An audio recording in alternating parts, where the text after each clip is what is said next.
Headline bias tracker for December 22nd. Tesla is flat. We will also be covering Neuralink, which is also weirdly flat. We'll get to see the week over week numbers. Let's start. There's not much new today. I think a lot of the real journalists are off for Christmas. Tesla blamed drivers for failures. We talked about it 2 days ago. We talked about it yesterday. $14,000 repair. Come on. This one's new and positive. Tesla's recalls are different, and investors need to adapt. This is good news. You and I know what it means. So, Austin, we have a problem from yesterday. Yeah, we know. We know. There's some bogus report of dubious origin. I've dug into it deeper, and what I found, if you'd like to know, is that it makes a lot of assumptions. It assumes that the 10 million that they made over 4 months when we last heard about it, that was the flat run rate, not an increasing run rate. And it doesn't assume any ramp from there. Things we know since then disprove it. We've seen more equipment go in. We know lines are running. That's bad reporting. Tesla drivers have the worst insurance stuff. And now Laura Kolodny's piling on. Come on, it's a FUD storm. We've covered it in depth. I made a whole video about it. They do not. Tesla loses. Now we've got some Sweden stuff. Now we did briefly have a good headline in here early this morning, but it has since fallen off.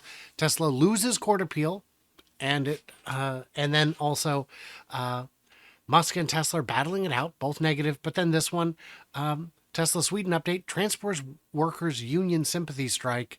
I believe it just said isn't working. Let me see if it appears when I do this. Sympathy strike fails. So that's better. The sympathy strike has failed. Then we've got a bunch of new ones on this. A latch doors when the S and X crash could come unlatched in a crash. Only certain kinds of crashes, and very negative. Why aren't we seeing, when we do Ford and GM, why aren't we seeing all their recalls? Because we really don't. They have more of them. It's because it's not exciting. Tesla moves forward with a plan to build the Megapactory in China. 3 good headlines there. Might be some more a little later on. We don't know where. I've looked at every story to try and find out where they're building it, and I can't find it. Tesla designer, Cybertruck's funky design gives it an edge. We mentioned that briefly. Good to see the Wall Street Journal with something other than just negative stuff. Russia has a new electric car that's gonna totally destroy Tesla. That's a satirical headline. When you see the picture, you realize they're having fun. Positive. What was this Tesla Model Y SUV doing, towing a semi-trailer? I called it positive because it can tow a semi-trailer. But again, don't. Recalling 120, again. It's the same stories over and over, just repackaged.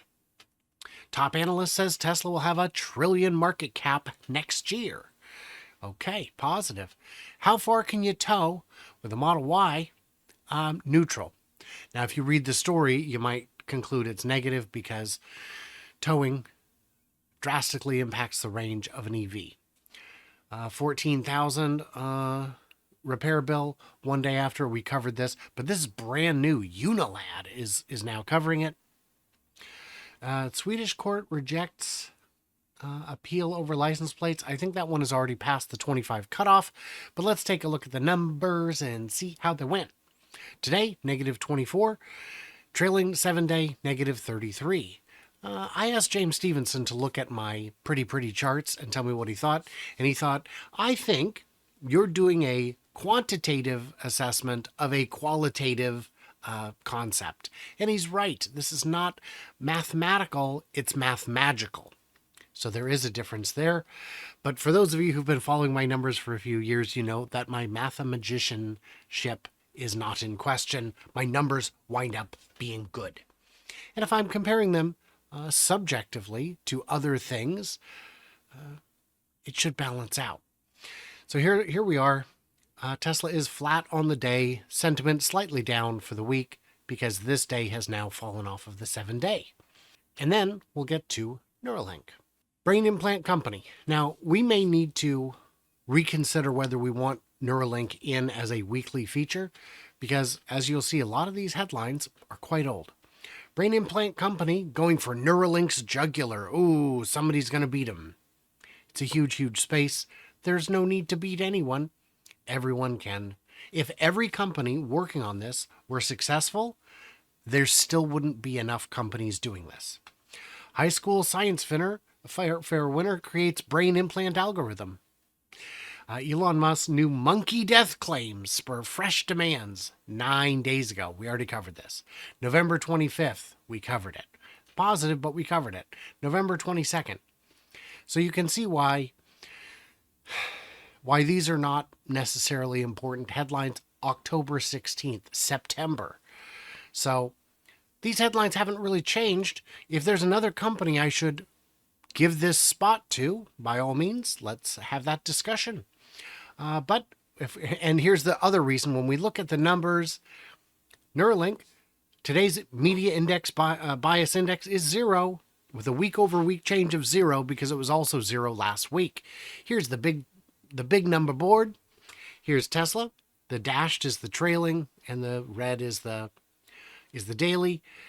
And we've got BYD screaming up at the top, Rivian doing well, Boring coming down a little. And this pink line, you can just barely see right at the 0, is last week and this week. It's 0 followed by 0.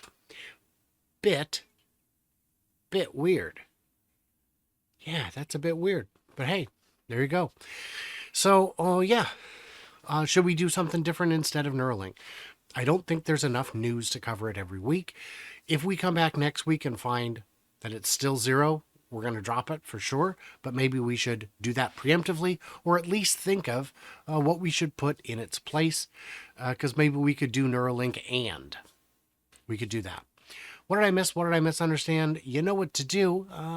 Might take the 24th or 25th off from doing this. I'll see if there's any news. There might not be. I don't know. But we'll see. Stay tuned. Stay juicy. Yeah. Talk to you soon.